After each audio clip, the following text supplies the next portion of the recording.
राजस्थान निवेश प्रोत्साहन योजना पिछले 20 वर्षों से चल रही है और ये योजना समय समय पर अपडेट होती रहती है। पिछली योजना राजस्थान निवेश प्रोत्साहन योजना 2022 जो अभी भी लागू है वो चल रही है अभी, और 2-3 दिन पहले ही राजस्थान निवेश प्रोत्साहन योजना 2024 उसको मंजूरी मिल गई है CMO ऑफिस से, कैबिनेट से। जल्दी ही वो योजना हम सबके बीच में होगी। तो जो रिप्स 2022 है उसके कुछ प्रावधान है वो मैं आपको ब्रीफ में बताती हूँ। मैंने नोट भी आपको प्रोवाइड किया है। किसी भी निवेशक को या उद्यमी को सबसे पहले क्या चाहिए, ज़मीन से लेकर के उद्योग को धरातल पर उतारने तक के लिए जिला उद्योग केंद्र उसको सहयोग करते हैं 7 वर्षों के लिए इस योजना के अंदर। अगर आप ज़मीन खरीदते हैं तो स्टैम्प ड्यूटी में 100% छूट है, चाहे वो औद्योगिक के लिए हो चाहे वो सेवा क्षेत्र के लिए हो। कन्वर्ट करवाते हैं तो 100% कन्वर्जन शुल्क में रियायत है इसमें। इसके बाद आप उद्योग चालू करते हैं तो इलेक्ट्रिसिटी ड्यूटी लगती है इंडस्ट्रीज़ के लिए अलग से, उसमें आपको 100% छूट मिलेगी।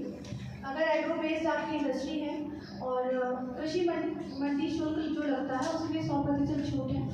ये सारी छूटें 7 ईयर के लिए हैं, 7 साल तक। सबसे जो महत्वपूर्ण यहाँ पे जो आता है वो GST में रिइंबर्समेंट का आता है। स्टेट GST में जितना भी आपका जो आपके शुल्क लगे हैं उसका 75% रिइंबर्समेंट होता है। पिछले कुछ वर्षों में हमने 2-3 करोड़ से ऊपर रिइंबर्समेंट किया है कलौदी में, तो 75% आपको पुनः भरण हो जाएगा GST का।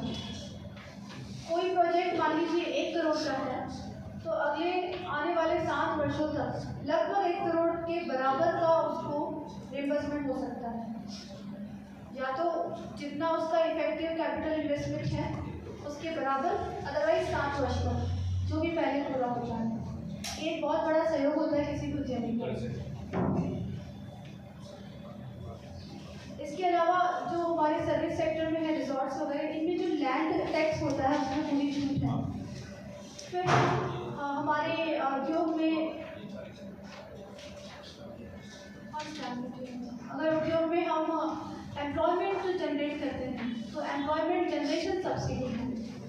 जैसे हमारे गाँव से ज़्यादा होते हैं तो EPF और ESI का जो उसमें बंधन होता है, तो उसमें आप अगर उनका इंश्योरेंस करवाते हैं या उनका प्रोविडेंट फंड का अकाउंट अगर खुलवाते हैं तो उसमें जितना आप लोग उसमें इन्वेस्ट करते हैं, उद्यमी करते हैं, उतना ही सरकार भी करती है। तो ये एक प्रकार की एम्प्लॉयमेंट जनरेशन सब्सिडी है, रोजगार उत्पादन सब्सिडी। ये तो राजस्थान निवेश प्रोत्साहन योजना के जो जिला स्तर पे जो चीज़ें होती हैं उसके बारे में बताया आपको। GMDIC या जिला स्तर पे 50 करोड़ तक के प्रोजेक्ट्स हम उसमें कर सकते हैं। और हमारे जिला कलेक्टर महोदय जो जिला स्तर की मीटिंग होती है उसमें सर अध्यक्ष हैं, तो सर की मार्गदर्शन में ही सारे प्रोजेक्ट सैंक्शन होके हम उसको आगे उसको प्रोसेस करते हैं। इसके अलावा अभी 50 से ऊपर जो भी इंडस्ट्रीज हैं तो उसको लार्ज में लिया गया है, लार्ज कैटेगरी में, और जो 50 करोड़ से नीचे है उसको MSME में लिया गया है।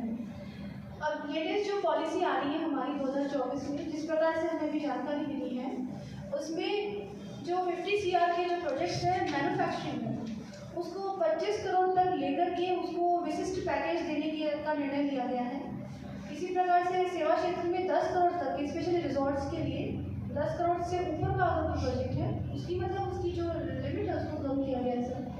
तो 10 करोड़ से ऊपर के लिए कस्टमाइज प्रोजेक्ट का उसमें प्रावधान किया गया है। जो हमारे पास बिंदु आए हैं डिटेल जानकारी हम दे देंगे आपको। इसके अलावा एक महत्वपूर्ण योजना है डॉक्टर भीमराव अम्बेडकर दलित आदिवासी उद्यम प्रोत्साहन योजना। इसमें जिला उद्योग केंद्र में 10 करोड़ तक के प्रोजेक्ट के लिए आप लोन के लिए आवेदन कर सकते हैं। इसमें लगभग 10 करोड़ तक तो विनिर्माण क्षेत्र में यानी कि मैन्युफैक्चरिंग, और 5 करोड़ तक सर्विस सेक्टर में, और 1 करोड़ तक व्यापार भी इसमें शामिल है। निवेश प्रोत्साहन योजना में व्यापार शामिल नहीं है, इसमें व्यापार भी शामिल है। 25 लाख रुपए तक का प्रोजेक्ट है तो 9% उस पर इंटरेस्ट सब्सिडी है, ब्याज अनुदान है 9%। 9% मतलब ब्याज फ्री हो गया। 25 लाख से 5 करोड़ तक का अगर ऋण होता है तो उसमें 7% ब्याज अनुदान है, और 5 से 10 करोड़ में 6% ब्याज अनुदान है। तो ये योजना अभी 2027 तक चलेगी और और इसमें आप पार्टनरशिप में भी कर सकते हैं, इंडिविजुअल भी कर सकते हैं। ये विशेषकर हमारे SC/ST जो उद्यमी हैं उनके लिए विशेष प्रावधान किया गया है इस योजना में। एक बहुत महत्वपूर्ण योजना जो कई वर्षों से चल रही है, बहुत ही सक्सेसफुल है, वो है प्रधानमंत्री रोजगार सृजन कार्यक्रम PMGP। सर हमारे इसमें हमेशा 7% ऊपर टारगेट होते हैं। इस योजना में आपको जो परियोजना लागत है, जो आपका प्रोजेक्ट कॉस्ट है, उसकी 15 से 35% सब्सिडी आपको मिलती है।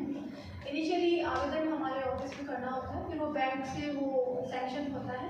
3 वर्ष तक आपको अपना उद्योग चलाना है।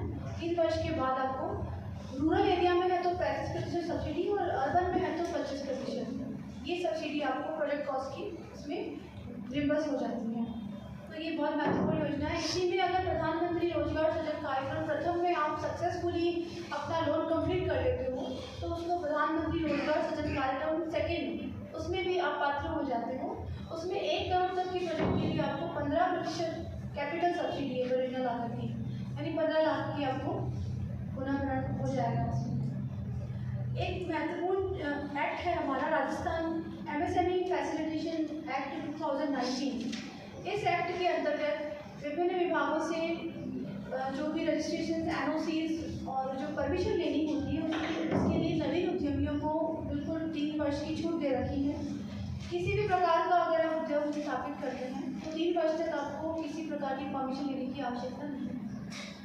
ये MSME फैसिलिटेशन एक्ट 2019 का प्रावधान है। इससे कई लोगों को फायदा हुआ है।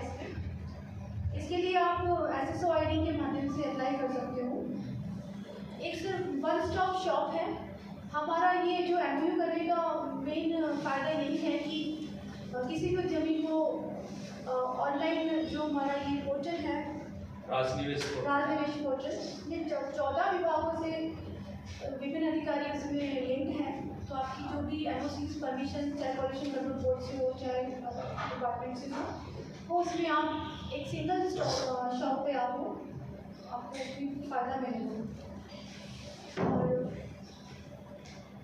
एक सर हमारे संभाग स्तर पर सर बहुत बड़ी अच्छी मीटिंग होती है जिसमें Rajasthan micro and small enterprises facilitation council, ये काउंसिल जो है इसमें कई बार उद्यमियों के लेन देन में हमें प्रॉब्लम आती है।